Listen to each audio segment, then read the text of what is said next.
Oui, bandeko na ngai, bonjour. Tongo lelo nazia kulubela makambo eza en dehors d'abord na guerre oyo eza na kati ya province ya Nord Kivu na Sud Kivu oyo ya baagresseur. Nazolinga nalobela nanu mpona makambo ya maponami na kati ya mboka na biso. Nazokende kotouche pe mpona makambo ya enrôlement.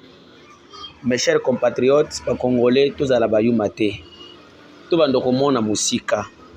Parce que likambo muke esalaka ke bato baregretaka liboso obongisaka biloko ebele. Nazomona na miso na ngai tozokende na crise moko munene na kati ya mboka partout dans toute l'étendue de la République.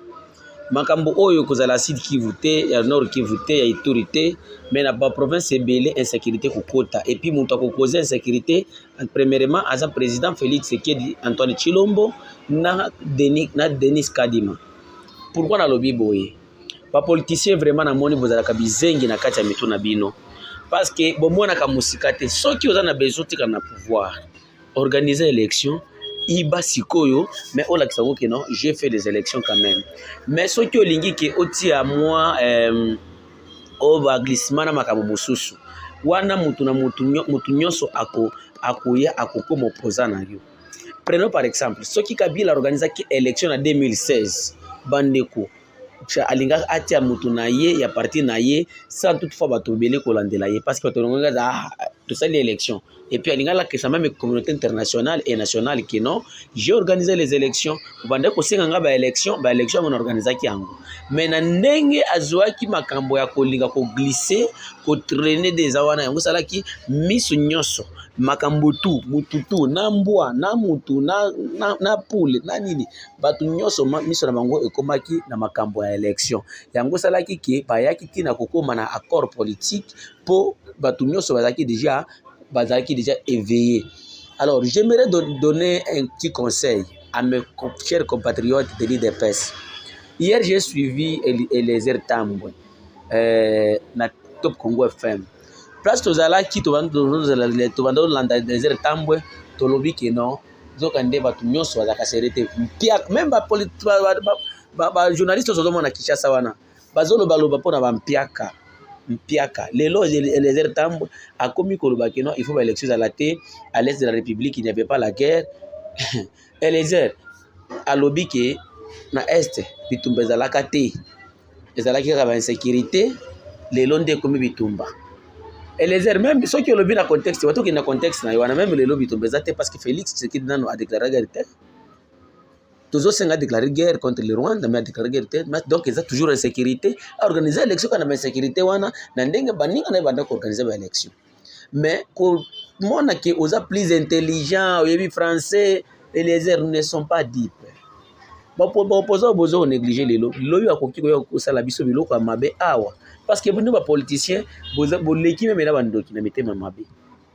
Opposant tozo négliger ba Fayulu ba Muzito ba Katumbi ba nani lobi ba koloko ba koya ko s'organiser ba epi eyoko bomisa bato lisusu na kati ya mboka ou bien eyoko semer lisusu insécurité makasa na kati ya mboka na kati ya province Songolo Pakala yo Eliezer Tambwe kokende na États-Unis biso tokozala awa. Mes chers compatriotes, yo nani Kadima okende na États-Unis na Afrique du Sud, puis tokozala awa, puis tokozala ba victime. Alors j'aimerais seulement appeler la jeunesse congolaise, surtout mes frères de l'IDPS et ceux du Grand Kasaï parce que tolandaka ba commentaire okuta ba kanku bakabedi bakabeya nde bazoko appuyer biloko wana bandeko kotala pouvoir nyonso zakana na bandeli et puis zakana suka na no lobi toko regretter toko bungi biso nde toko bungi sabatu. Yo bato wana ozo soutenir po basala banani ba élections à la té bango bakokende na poto ngana yo nde tokokufa ngana yo nde tokokima ngana yo tokozanga misala ngana yo nde tokozala ba victime et puis pona ko linga te ngana yo tozala ba victime te to continuer na koluka vie na biso na ndenge ya passe na ndenge ya nini totika ko appuyer biloko wana. Kadima organiser les élections. Il y avait des élections ici, Sambeni et Butembo en 2018. Alors j'ai suivi Kadima na Radio France Internationale la lobby que ceux qui a salé l'élection en Nord Kivu et kozala ke non président Koleka kozala légitimité. Donc vous voulez nous dire que Félix Tshisekedi n'est pas légitime parce qu'il n'était pas élu à Beni, il n'était pas élu à Butembo. Alors vous nous prenez comme des enfants. Nous ne voulons plus la guerre, nous ne voulons plus les insécurités dans d'autres provinces. Ceux qui ont insécurité, tous subir en gobi so bakifusien, biso ba iturien, oui. Mais na bandeko na biso ya bandundu, bandeko na biso ya Kasai, ya Katanga, ya Équateur, ba vivre na kimia. Makambo politique bandeko. Ceux qui ont la position za mitema mabe. Donc awa ko sala biso congolais surtout bandeko pesa bino confiance.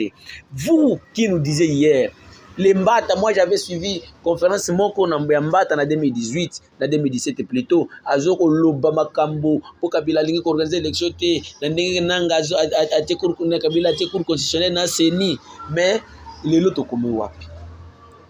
Seulement je suis venu attirer l'attention des Congolais.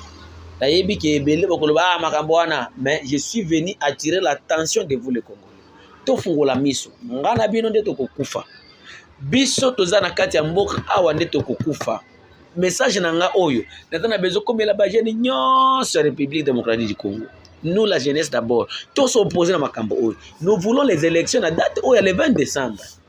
Ba élection muto kwa sabino to nous sommes dans occupation ekozala to banda nango lelo te. Mais ceux qui va sali eloko wana ezala kimoyibi ezala nini eko épargner biso na sécurité mususu. Et que par biso na makambo mosusu. Mais ceux qui te lobby qui te tenir en non, il n'y aura pas des élections. Il y a des politiciens qui ont de l'argent dans ces pays. Ils vont organiser des insécurités et c'est nous qui serons victimes. Et c'est pourquoi nous devons tout faire pour qu'il y ait des élections. Kadima tika makamboana, Félix Tshisekedi tika makamboana. Amenez-nous aux élections. Que ce soit les élections chaotiques et autres, mais amenez-nous aux élections. Nous voulons les élections en 2023. Et puis, enrôlement. À l'heure où je vous dis, je suis dans le territoire des Fizi. Enrôlement dans le territoire des Fizi, et ceux qui ont 20 000 francs au coup s'enrôler dans la province du Sud Kivu, au bord de lac Tanganyika. Territoire des Fizi, Kadima, vous nous avez dit que vous êtes un expert. Pourquoi vous nous montrez l'amateurisme?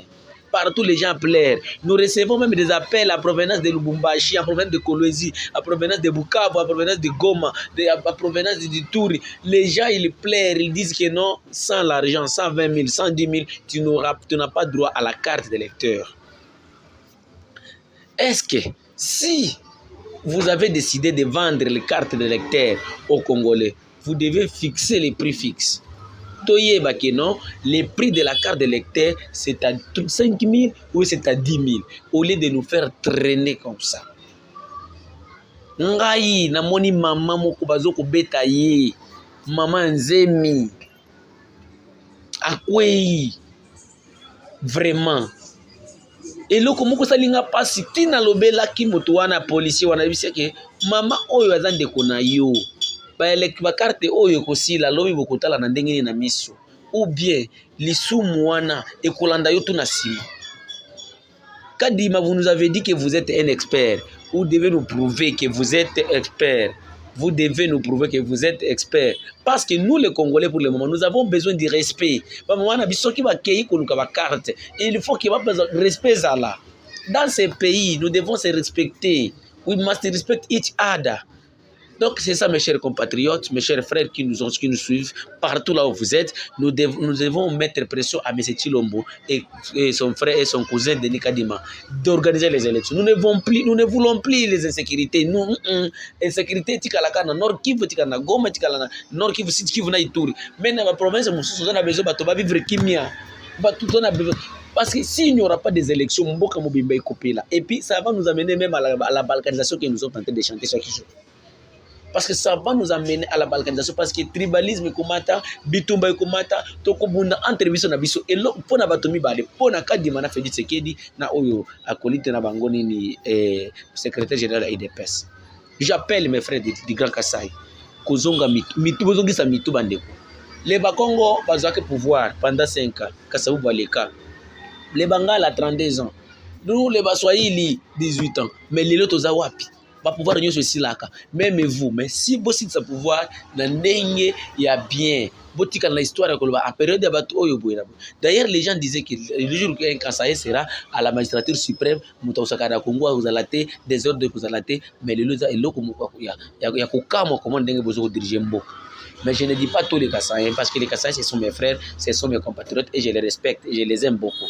Donc c'est comme ça, seulement c'est un groupe de gens qui se font, qui veulent salir mes frères, mes frères, mon sang du Kassai. Si vous voulez nous contacter, mes chers compatriotes, c'est la voix de Kivu, la voix des sans-voix. Notre numéro de WhatsApp, c'est plus 243 85 88 08 330. Notre adresse email, c'est la voix de Kivu 45 @gmail.com. Merci.